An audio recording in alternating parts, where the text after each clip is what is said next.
So today on Sonny Talk Spurs, I am joined by a very special guest. We've been wanting to collab for a little while now because, we sometimes have similar opinions on Tottenham, but it'll be good to finally have a chat about it. It's Henry Wright from Henry Talks Football and Henry Wright TV. How are you doing today, my friend? I'm good, mate. I'm good. Yeah, it's finally to good to collab. I know we've been speaking a while on the socials about doing something, and you're right. We've got a lot of the same opinions, especially on Ange and a lot of these players. So yeah, I'm looking forward to it. And that's mainly the topic I want to talk to you about today. We're going to get into the title question eventually because I saw you speaking about this whole Ange Out murmurs. It's not really, it's not really a big story, but it is something to really talk about. But to start with, I want to get your opinion on the season so far because, we've got this period where we've not playing a game. We've got the North London derby coming up. So far, how are you really reflecting on the season for Tottenham? Is it one of success so far, or is there still a long way to go towards the end of the season? I think in terms of the league table position, if you said to every Spurs fan under the first year of Ange that you'd be losing Harry Kane in the summer and you would be 3 points off of top four of a game in hand, 99.9% of Tottenham fans would have bitten your hand off. I do think throughout the league, we've had a lot of success. A couple of eyebrows have been raised, and there's a few question marks over the domestic side of the game, especially going out to Fulham in the Cup. Manchester City, I didn't really think we put a performance in. It was a bit of a training session for them at times, the way they were playing.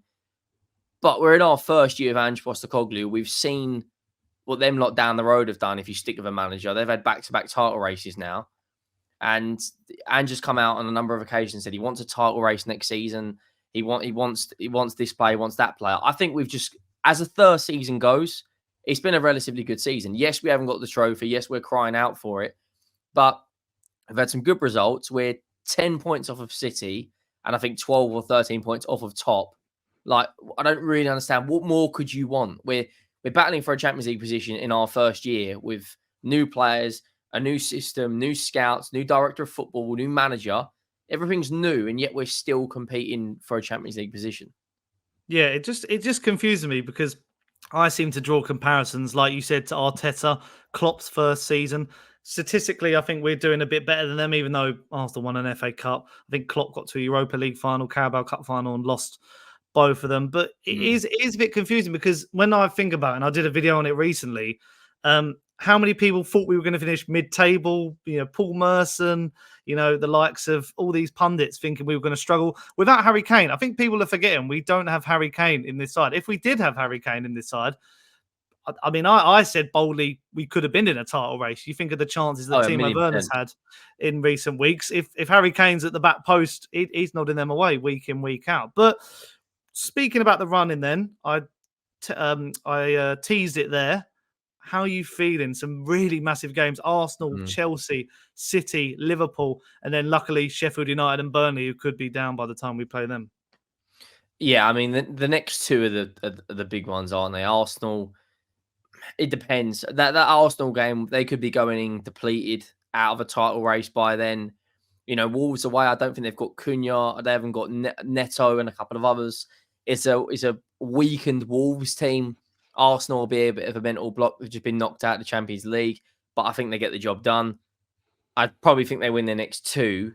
That puts all the pressure on Arsenal, and there is no team that would love it more to derail their title race than us. We'd love it.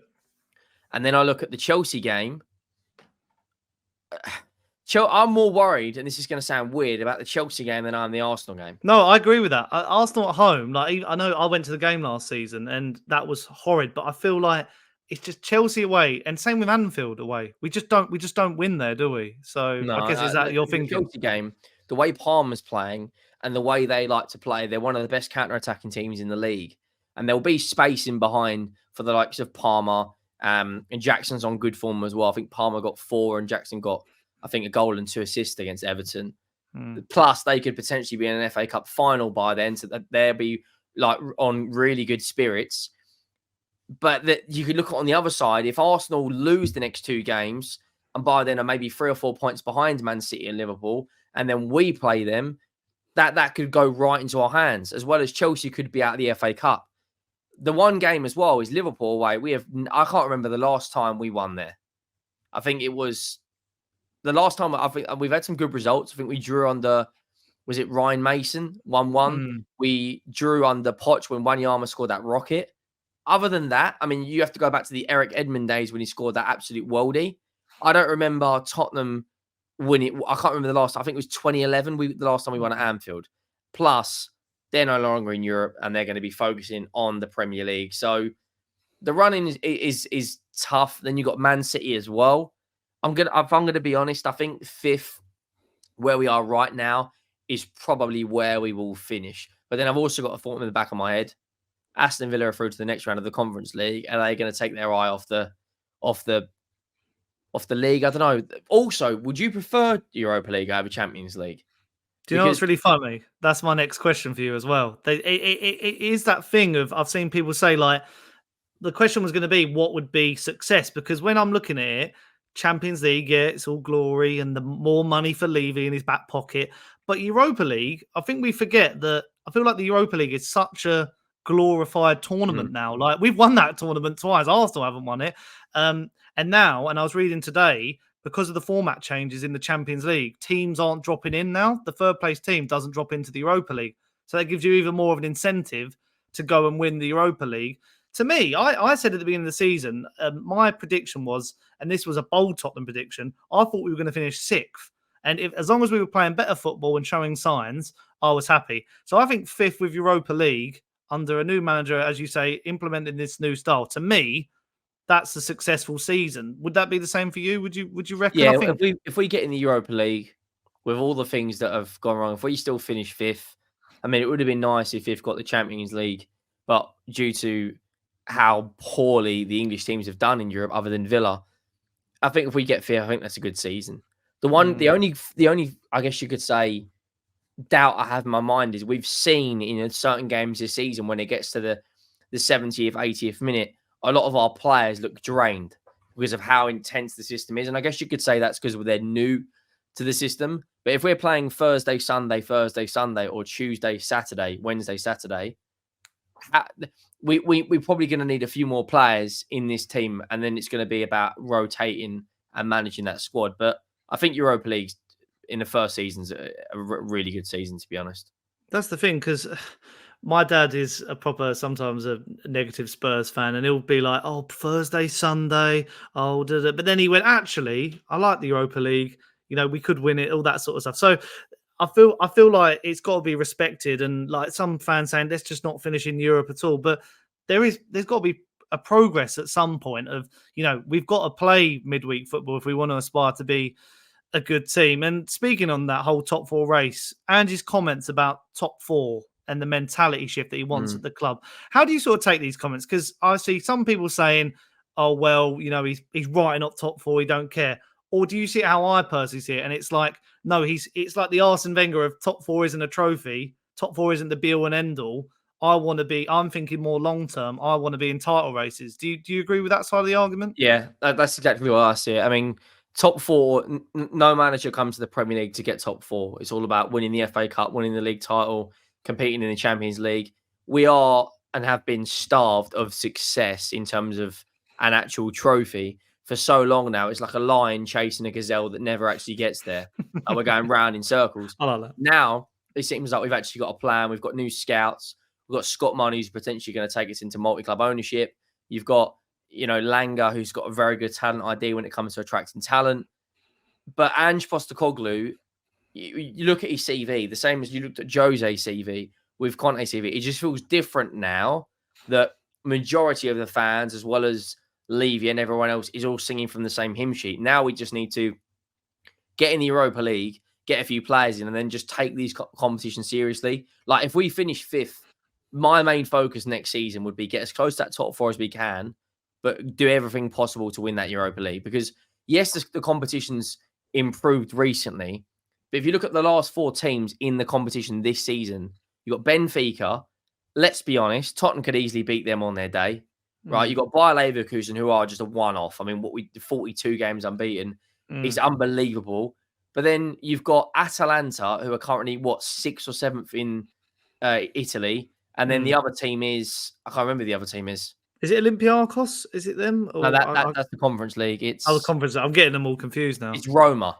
Roma, that's it. Sorry, yeah. Daniele De Rossi has just taken over Jose. So, yes, there's a couple of bit of pedigree. Roma have done well in Europe in recent times, but Tottenham quite easily could beat those teams. If we're in the Champions League, however, and we come up against Madrid or City, I mean, we've seen crazy things happen when we got to the final before, but I just don't think it's realistic right now. And if we get an early exit to the Champions League next season, hypothetically, if we're in it, it almost kind of hits Ange back a couple of steps. If that makes sense. Yeah, it's going to be harder as well. As I mentioned, the new formatting of the Champions League is not going to make it easier. No away goals. If you think about that famous run to the final, away goals really did help us. We saw we wouldn't even got out of we wouldn't got out of the last 16. That's the thing. It's just when you look at the games, like Real Madrid, City, and Bayern, Arsenal, could have been a whole different ball game. Like Bayern could have been home and hosed earlier. Real Madrid could have been really suffering. City getting 3 away goals. But yeah, I think the more I'm talking about just on this video here, it's making me more convinced that the Europa League could be the way forward. I feel like. And also, it's a time I feel like we haven't, and this thought just popped into my head. I feel like we haven't had opportunities to experiment this season in the sense of we've not seen many youth players because, the opportunities to play Ashley Phillips and Alfie Dorrington were like City away. So he went for Emerson and Ben Davies. And then, trying different formations, trying different, I see people say like, well, can we see more Kulusevski in the middle? Can we see, players in different positions, maybe mix up the defense a little bit. I feel like Ange hasn't want to have done that this season because first of all he's seeing what his strongest team is, and then also there's no time to really do it when we're just playing key Premier League games. So that's maybe what pre-season, like this season coming up. The pre-season we had last year. I mean, we decided to go out to Thailand when it was monsoon season. We missed one game against Leicester that was called off. We played. I think the Singaporean or the South Korean first 11 of the league this season it's a weird as well. We're playing Newcastle 3 days after the end of the season, in Australia. No, sorry, in South Korea. Is it Australia? It's Australia. Yeah, it's Australia. Yeah. So imagine you're James Maddison and you're thinking about the Euros as soon as the season finishes. You're then flying out the pre-season. I think people don't actually realize how important that is. It's players can learn more about the way Ange wants to style his football. You build relationships with new signings. That's why it was so important to get Timo Werner and Radu Dragusin in early doors in the January transfer window. But yeah, I mean, we've got to have a good preseason, 1,000,000%. I'm going to chuck a bonus question at you now that I haven't put on my notes, but you mentioned him there. Timo Werner, should we sign him? Yes or no? Putting you on the spot here. Look, it's £15 million. We are going to be in 4 competitions next season. We are going to need more squad depth. However, I personally think we should be looking at signing 2 wingers that can play both on the left and on the right. But at 15 million quid, can you really say no? Are you going to... If you look at Rafinha, for instance, one of the names that keeps popping up, and you look at what he did home and away in the Champions League against PSG, and let's be honest, I don't really think that was a red card. They probably would have gone through. That's the sort of player we should be looking at. Whereas you look at Timo Werner, and then there's pros and cons to it, but do the pros outweigh the cons for me? I change my opinion on this weekly. It's true. He'll put an assist in, and I'll go, do you know what? We can use that. And if you've got Timo Werner starting a Europa League group game, and then you've got Son starting the Premier League game, you can constantly rotate. Whereas in the last few seasons, it's been Kane and Son playing 99% of the time. We need to get used to seeing Son on the bench. And that's not me saying I don't want him to start. It's just we've got so many. Look at Arsenal and City. They've played nearly 60 games this season. If that's where Tottenham have got aspirations to go, then I think, as I'm saying it right now on the 19th of April or whatever it is, 20th of April, then yes, I would sign him. But like I said, I could change my mind next week. I agree with you because the way I see it is, I know people say no brainer, but if you look at our bench this season, there's still a lack of talent coming off.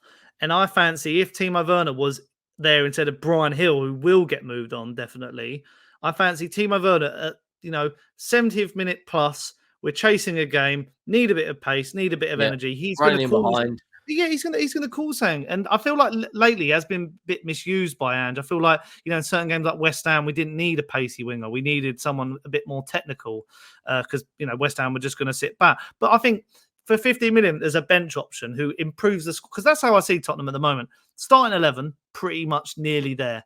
It's our squad that's lacking. It's our bench. When we're going through the injury crisis, we're looking at the bench, and it's just like youngsters who we're not sure of yet, who are not getting any minutes anyway, or players on the cusp of leaving, being touted away with moves. So to me, again, I'm like you, changes like the wind. I mean, again, against Newcastle, he missed some golden opportunities. Yeah, I was cursing. I was like, get this guy out.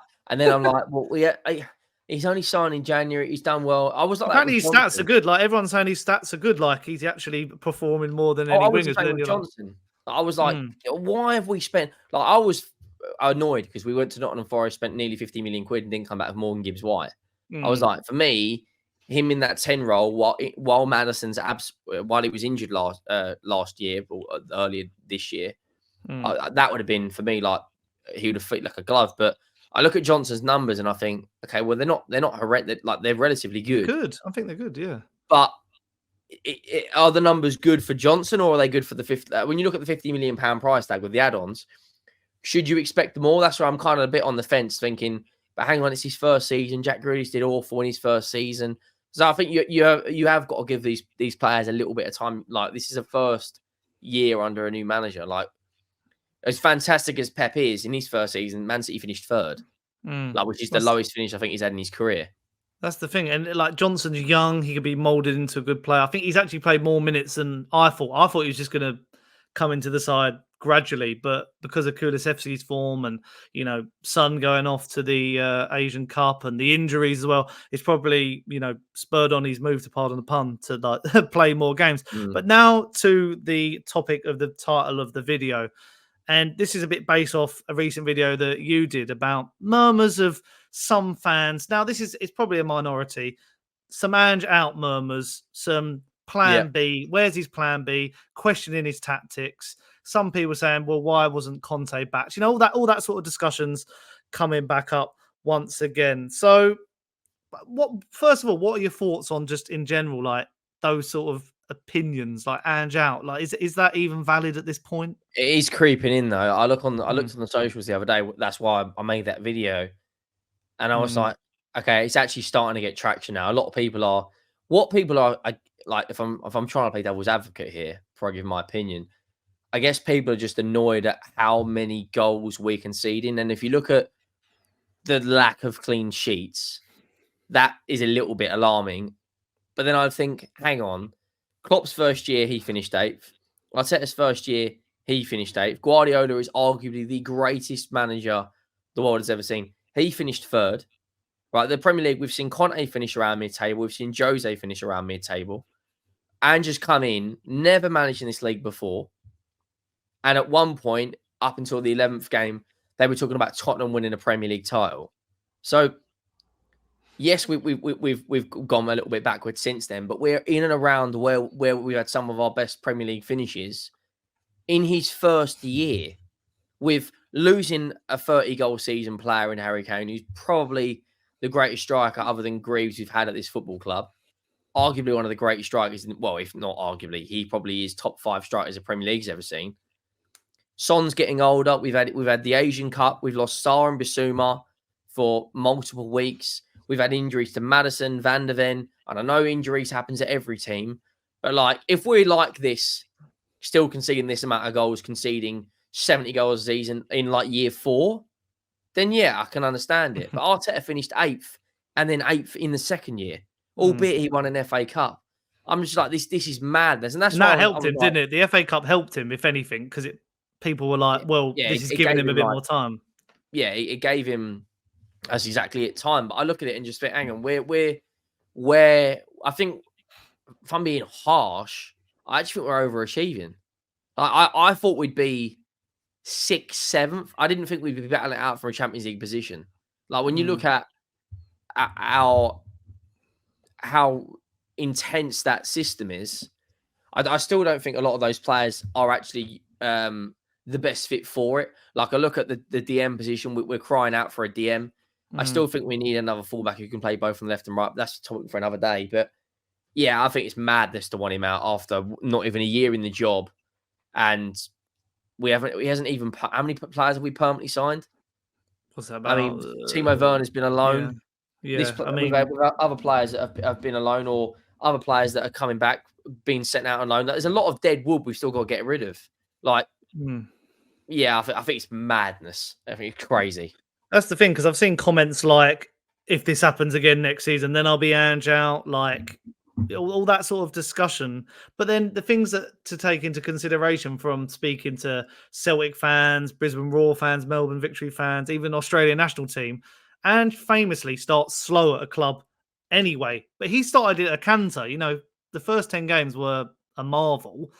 And then what they're saying now is, all those sort of fans, are that Ange's second season, judge him then. So the fact is that, as you put it right, being where we are, with all the stuff that you've just said, injuries, Kane taken into consideration, then it probably is an overachievement. It just happens to be that some fans, not naming anyone in particular, because it always seems to be Twitter talk, it's hard to know whether to take these things seriously, it's sort of the expectations have changed halfway through the season, and I don't know why. The way I reflect on it, I'm just a bit like, but have you not seen all this stuff that's happened? Like, it always then reverts to like Levy out talk, and and I still think this season I'm not the biggest fan of Levy. I'm neither really in or out, but I've seen he seems to have taken a step back, and you've mentioned Johan Lang there, Scott Munn, Paratici. The signings, no one's really like the people who are applauding the signings, and I'm thinking, like, well, that's part of it. We've signed a centre back in Mickey van der Ven, but forget the Newcastle game, he's been amazing. He's been incredible. You kind of cursed that one, didn't you? Yeah, I'll with my thumbnail with the split. Yeah, let's not talk about that. But I was so proud of that thumbnail as well. But that again, we'll talk about that another day. But yeah, it's just, and I think you've summed it up right, because the way I see it as well, I don't think our defense is the issue. Like, the defense is actually performing well. Their numbers are fantastic for defensive output, clearances, and stuff like that, and attacking output from the fullbacks.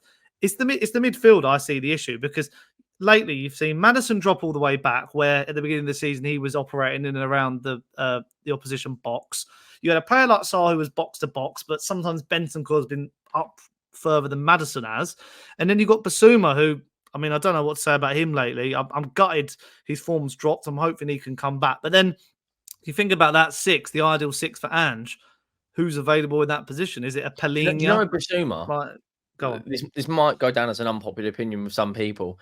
I actually think he'll be sold in the next year or so. Because if you look at that midfield, I don't think he excels properly in the attacking 8 role or the defensive 6 role. He's kind of like an in-between player. Plus, he's 27, nearly 28. You've got Pape Sarr, who's very, very young. He can play, quite easily in those roles. I actually think Højbjerg's got a lot of stick this season, and I think it's actually, when he's come on, he's done all right.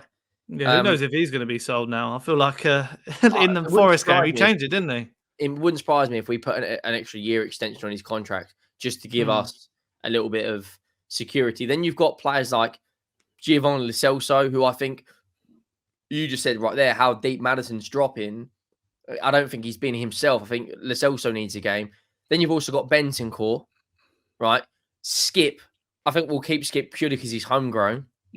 And then we'll probably bring in a number 6 in the summer. So, yes, I'm not contradicting myself by saying it's a 4-game season, but I feel like Basuma is nowhere, other than the first 10 games, 12 games, he was brilliant.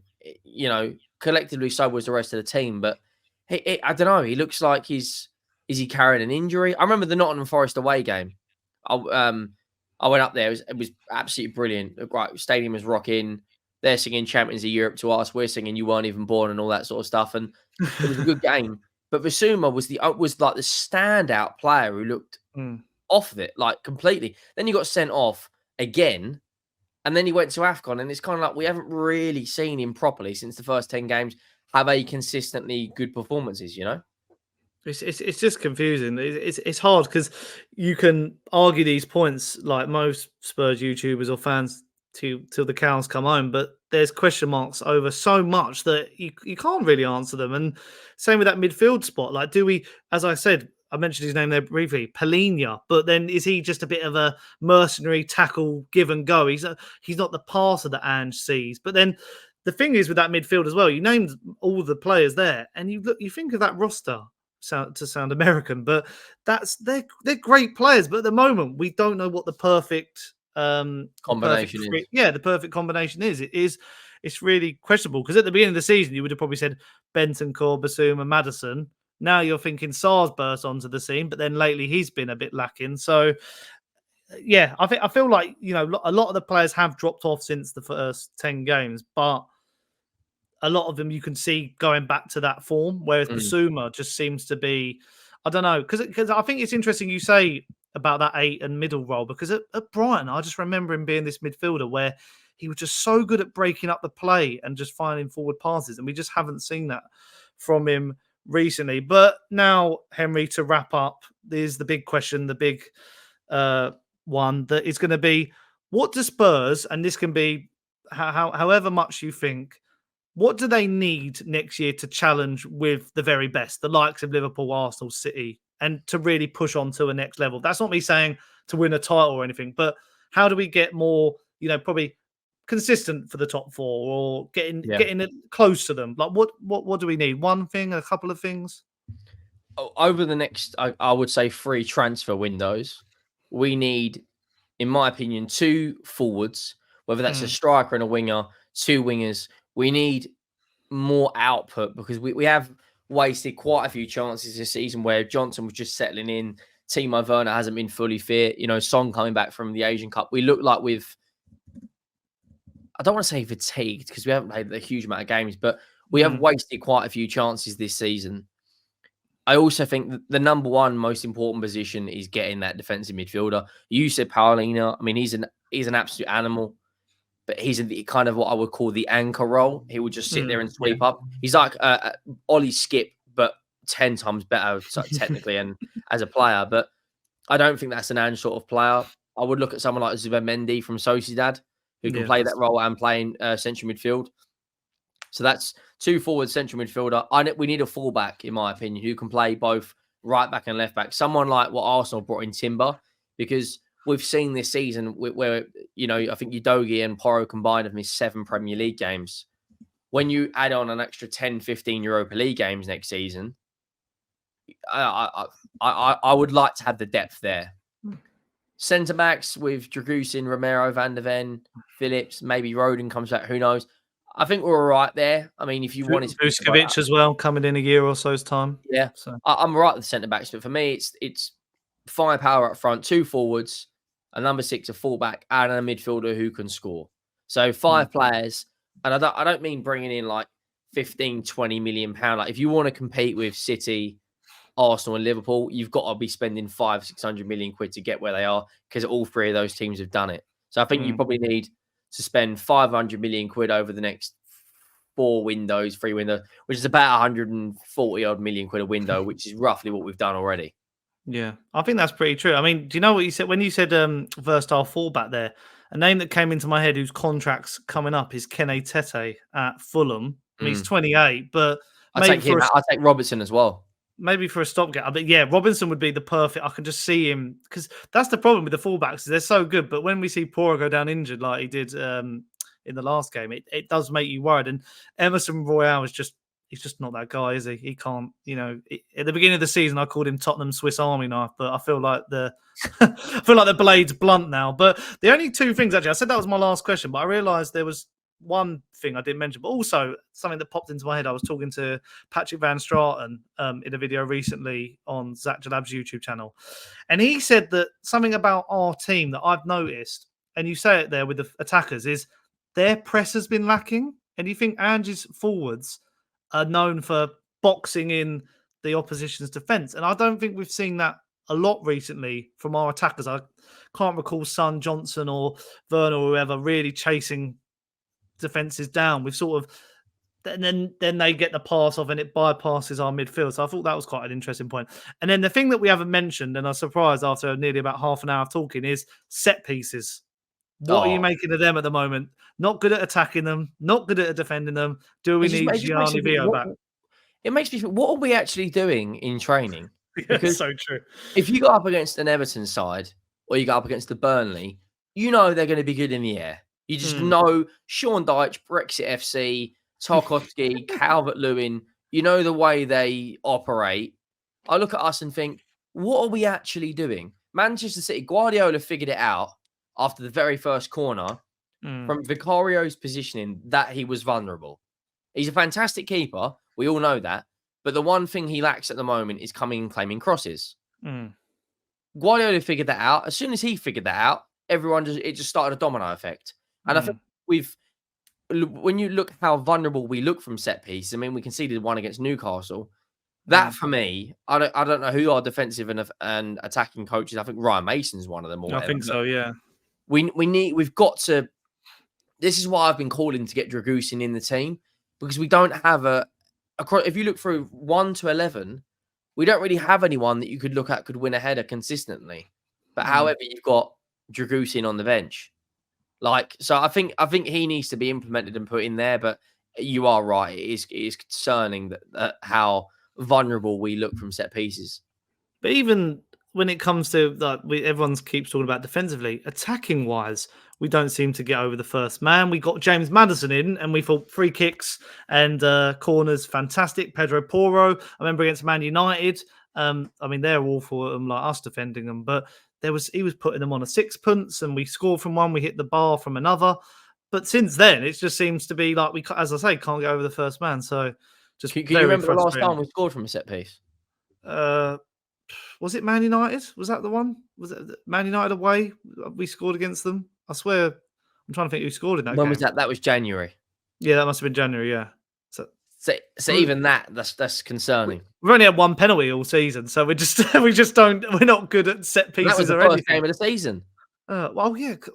That was Brentford. That's the thing. You look at Cole Palmer, and he's got more penalties than anyone, and then he's fantastic. Blows my mind. Cole Palmer. Would you have taken him actually over Maddison if you could go back? Over Maddison? Yeah. If I'm being brutally honest, and I look at him, he's younger, he's 21. He scored 20 league goals in his first season, and he was £40 million. Yeah. It's very hard. I love James Maddison. I think he's quality. He's a nice bloke as well. But I look at Palmer and I'm like, we're crying out for a while. And also, we could have signed because City are probably the only club that Daniel Levy might deal with. So that's like a bridge burn. Whereas we'll never deal with Chelsea after West Ham. So it could have been a viable asset. Cole Palmer in this team, he can play up front. He can play on the left, on the right. He can play on the 10, and he's a big game player. He scored every game he's contributed either a goal or an assist against every game in the Big Six this season. Honestly. Something to put into perspective for the comment section. But that's all my questions, Henry. So I think that was a nice, wholesome Spurs chat in this break. But thank you very much for jumping on the channel. Is there do you want to have time to plug both your channels, because you're churning out the content non-stop, aren't you? Yeah, just anything Spurs is just Wright TV, and anything that's football related, more like Big Six, Champions League, and there'll be a lot of stuff for the Euros. Will be on Henry Talks Football.